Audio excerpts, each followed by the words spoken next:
Shalom ప్రభునేసు నామంలో మీ అందరికీ శుభములను సమాధానం కలుగును గాక. This is Nehemiah from the heart of Israel, Jerusalem. మరలా యుద్ధము తిరిగి ప్రారంభింపబడింది. నిన్న నైట్ నుండి నార్థన్ ఇజ్రాయెల్ ని తీవ్రంగా దాడి చేసింది ఇరాన్. ఒకవైపు లెబనాన్ నుండి హెజ్బొల్లా తీవ్రవాదులు నార్థన్ ఇజ్రాయెల్ ని తీవ్రంగా దాడి చేస్తూ వచ్చారు. వారితో పాటు ఇరాన్ కూడా జాయిన్ అయిపోయింది. అంతేకాదు యమన్ నుండి హౌతీలు కూడా జాయిన్ అయిపోయారు. దయచేసి గమనించండి, ఒక యుద్ధాన్ని గురించి యెరూషలేము నుండి అసలు సిసలైన వాస్తవాలను తెలుసుకోవాలనుకుంటే తప్పకుండా మన ఛానల్ ని సబ్స్క్రైబ్ చేయండి, బెల్ ఐకాన్ ప్రెస్ చేయడము అస్సలు మర్చిపోమాకండి. యుద్ధం ప్రారంభమైందో లేదో వెంటనే కొన్ని వార్తా ఛానళ్లు ఈ యొక్క ఇరాన్ మిసైల్ ద్వారా నార్థన్ ఇజ్రాయెల్ మొత్తం ధ్వంసమైపోతా ఉంది, కాలిపోతా ఉంది, బిల్డింగ్లు తగలబడిపోతా ఉంటున్నాయి అన్నట్టుగా మాట్లాడుతూ వస్తూ ఉన్నారు. దయచేసి గమనించండి, ఆ వార్తల్లో ఎంత మాత్రము వాస్తవము లేదు. ఇరాన్ నుండి మిసైల్ రావడం వాస్తవమే, కానీ ఆ మిసైల్ అన్నింటినీ దాదాపుగా ఇజ్రాయెల్ దేశం ఇంటర్సెప్ట్ చేయడం జరిగింది. అయితే ఈ రోజు మార్నింగ్ మాత్రము యెరూషలేం ని కూడా అటాక్ చేశారు. మాకు యెరూషలేంలో కూడా 3 సార్లు సైరన్ రావడం జరిగింది. ఈ యొక్క యెమెన్ నుండి హౌతీలు యెరూషలేం ని టార్గెట్ చేశారు. అయితే ఈ యొక్క లెబనాన్ నుండి హెజ్బొల్లా అయితేనేమి, ఈ యొక్క ఇరాన్ అయితేనేమి నార్థన్ ఇజ్రాయెల్ ని తీవ్రంగా టార్గెట్ చేయడం జరిగింది. అయితే వార్తా ఛానల్లో ఎంతసేపు ఇరాన్ ఇజ్రాయెల్ ని ధ్వంసం చేసి పడేస్తుంది అన్నట్టుగా చెబుతూ ఉన్నారు, కానీ ఇజ్రాయెల్ ఎలా రిటాలియేట్ అయింది అనేది నేను మీకు ఎక్స్ప్లెయిన్ చేస్తాను. ఎప్పుడైతే ఇరాన్ నుండి దాడి ప్రారంభింపబడిందో వెంటనే ఇజ్రాయెల్ దేశము హెజ్బొల్లా మీద ఆ యొక్క దాడులను ఇంకా తీవ్రతరం చేసింది. అంతేకాదు ఇరాన్ దేశంలోని 15 టార్గెట్లను ధ్వంసం చేయడం జరిగింది. ఇందులో సదర్న్ ఇరాన్ లో మషార్ అన్న ప్లేస్ లో పెట్రోకెమికల్ ఫ్యాక్టరీ ఉందన్నట్టు. ఆ పెట్రోకెమికల్ ఫ్యాక్టరీ కంప్లీట్ గా ధ్వంసం అయిపోయింది. ఎప్పుడైతే ఈ యొక్క 15 స్థావరాలను తీవ్రంగా దాడి చేసిందో ఇజ్రాయెల్ దేశము, వెంటనే ట్రంప్ గారు సీన్ లోకి వచ్చేసి కొంచెం ఇజ్రాయెల్ దేశాన్ని కొంచెం ఆపడం జరిగింది. నెతన్యాహు గారికి ఫోన్ చేసి కొంచెం ఆగండి, ఎందుకు అనంటే మరలా మీరు అంతే తీవ్రంగా రిటాలియేట్ అయ్యారు అనంటే ఇంకా పెద్దగా అయిపోతుంది ఇది అనేసి కొంచెం ఆయన నెతన్యాహు గారికి ఫోన్ చేసి దాన్ని ఆపడం జరిగింది, ఈ యొక్క దాడులను. ఇక్కడ గమనించాల్సింది ఏంటి అనంటే, ఈ యొక్క యుద్ధము స్టార్ట్ అవ్వడానికంటే ఒక 10 days ముందు నుండి కూడా ట్రంప్ కి ఈ యొక్క నెతన్యాహుకి అస్సలు పొసగట్లేదు అన్న వార్తలు చాలా స్ప్రెడ్ అయిపోయాయి. ఎందుకు అనంటే ట్రంప్ గారు కూడా నెతన్యాహు గారిని అంతే టార్గెట్ చేశాడు. కొంచెం ఘాటుగా ఆయనని విమర్శించడం జరిగింది. నేను లేకపోతే అసలు నువ్వు జైల్లో పడేటోడివి అన్న రేంజ్ లో ఈ యొక్క ట్రంప్ గారు నెతన్యాహు గారిని విమర్శించడం జరిగింది. చాలా మంది అనుకున్నారు అసలు వీళ్ళిద్దరికి అస్సలు పొసగట్లేదు, ఏదో జరిగిపోయింది అన్నట్టుగా అనుకున్నారు. కానీ వాస్తవం ఏంటి అనంటే వీళ్ళిద్దరు కలిసి ఇంకేదో పెద్దగా ప్లాన్ చేస్తూ ఉన్నారు.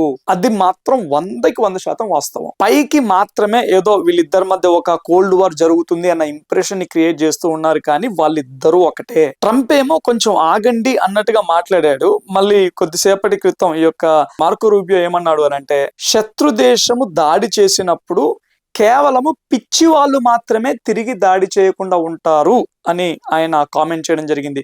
సో కంప్లీట్ గా ఈ యొక్క ఇజ్రాయెల్ దేశానికి వారందరూ సపోర్ట్ గా ఉన్నారు. ట్రంప్ గారు ఇరాన్ కి వార్నింగ్ ఇచ్చాడు, కొంత టైం ఇచ్చాడు. ఆ టైం వరకల్లా ఇరాన్ డీల్ కి రాలేదు అనంటే మాత్రము ఇరాన్ చేసిన ఈ యొక్క అతి పెద్ద తప్పుకు భారీ మూల్యం తప్పక చెల్లించాల్సి వస్తుంది. సో ప్రస్తుతం అయితే నార్థన్ ఇజ్రాయెల్ అంతా కంట్రోల్లోనే ఉన్నది, టెల్ అవీవ్ కూడా అంతా కంట్రోల్లోనే ఉన్నది. ఏదో నాశనం అయిపోయింది, మొత్తం అగ్ని చేత కాల్చబడుతుంది అన్న మాటలు అస్సలు నమ్మమాకండి. ప్రస్తుతం అయితే ఇజ్రాయెల్ దేశం అంతా యొక్క ఎమర్జెన్సీ ప్రకటించారు, స్కూల్స్ అన్ని క్లోజ్ చేశారు, ఈ యొక్క క్రౌడ్ గ్యాదరింగ్ ని కూడా బ్యాన్ చేశారు. ఇజ్రాయెల్ దేశం అంతటి యొక్క హాస్పిటల్స్ అన్ని వార్ మోడ్ లోకి వెళ్ళిపోయాయి. ఇజ్రాయెలీ సైన్యం IDF మాత్రము తీవ్రంగా సిద్ధపడతా ఉంది.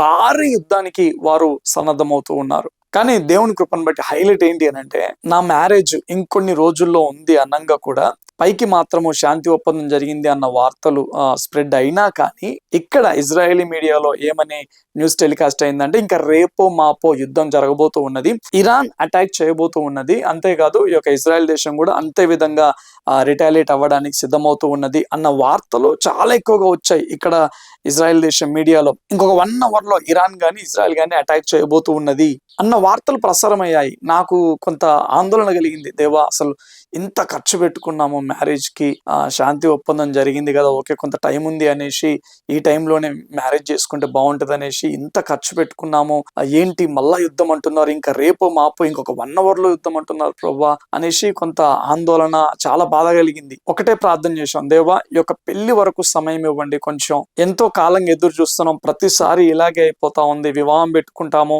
ఏదో ఒకటి జరగడం, ముఖ్యంగా మరలా యుద్ధం రావడం, మళ్ళా ఆ యొక్క డేట్ పోస్ట్ పోన్ అవ్వడం, ఇటువంటివి జరుగుతూ ఉంది. దేవా ఇది ఒక్కసారి అన్ని ప్రిపేర్ అయిపోయాము, కొంత టైం ఇవ్వండి వివాహం వరకు అన్నట్టుగా ప్రార్థన చేసుకుని దేవుని చిత్తానికే అప్పచెప్పాము. నీ చిత్తం దేవా అన్నట్టుగా ఆయనకు అప్పచెప్పాము. దేవుడి కృపను బట్టి ఇంకొక 3-4 రోజుల్లో వివాహం ఉందనంగా ఇంకా అంతా సద్దుమణిగిపోయింది. అబ్బా చాలా వందనాలు ప్రభువా అని అనుకున్నాను. నాకు మనసులో ఏమనిపించిందంటే, అరే పక్కా ఆ యొక్క వివాహం అయిపోగానే ఇంకా స్టార్ట్ అయిపోయి ఇద్దరు యుద్ధము అని నేను అనుకున్నాను. దేవుడి యొక్క మహాకృపను బట్టి మేము హాలిడేకి వెళ్ళడానికి కూడా దేవుడు ఆ యొక్క సమయాన్ని కూడా అనుగ్రహించాడు. అంతేకాదు ప్రార్థించిన ప్రతి ఒక్కరికి నిండు వందనాలు తెలియజేస్తా ఉంటున్నాను. మీ ప్రార్థనల వల్ల మా యొక్క వివాహము చాలా అద్భుతంగా జరిగింది. నేను నెక్స్ట్ వీడియోలలో ఏం చేస్తాను అనంటే, ఆ వివాహంలో దేవుడు చేసిన ఇంకా అద్భుతాలేంటి, యూదుల ఆచారంలో క్రైస్తవ విధానంలో ఎందుకు వివాహం చేసుకున్నాము అనేది నేను మీకు స్పష్టంగా వివరిస్తాను. అంతేకాదు చాలా అద్భుతమైన వీడియోలు ఉన్నాయన్నట్టు, అవన్నీ ఒక దాని తర్వాత ఒకటి నేను మీ ముందుకు తీసుకొని వస్తాను. ఓకేనా? చివరి వరకు వీక్షించిన ప్రతి ఒక్కరికి ప్రభువు నామంలో వందనాలు తెలియజేస్తా ఉంటున్నాను.